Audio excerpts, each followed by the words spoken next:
can be weight training, it can be aerobic exercises, cardio exercises, anything can be done. The aim is almost 30 minutes per day for 5 days a week works okay. It helps in reduction of the weight.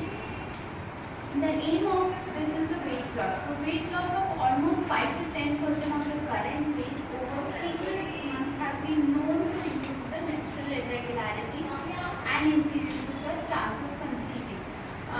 If you see, almost reducing 500 kilocalories per day reduces the weight to around half kg per week.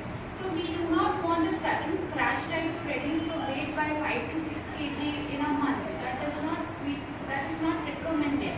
So around 1 kg per month weight loss is the realistic weight loss that works absolutely fine.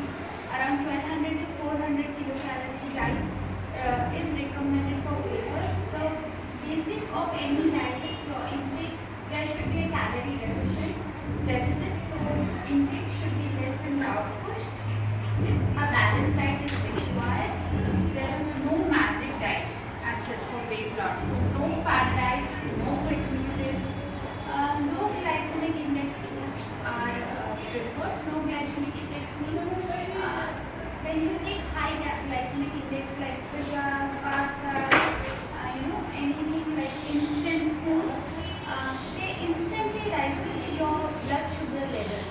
So those are not good. So you should take foods which have a low glycemic index like sprouts, like curds, like buttermilk or paneer.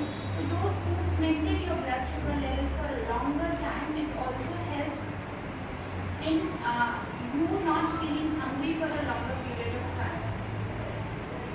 Along with that, complex carbohydrates are always preferred. Avoid refined carbohydrates. Again, all the junk foods are very high in refined carbs, so they have to be avoided. High fiber diet. So preferably always try to have some sort of salads with your meals. It helps in both ways.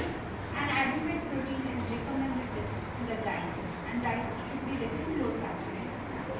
Ultimately, lastly, the treatment of polycystic ovaries requires a team effort with a gynecologist, endocrinologist, a dermatologist for the skin issues, and a dietitian.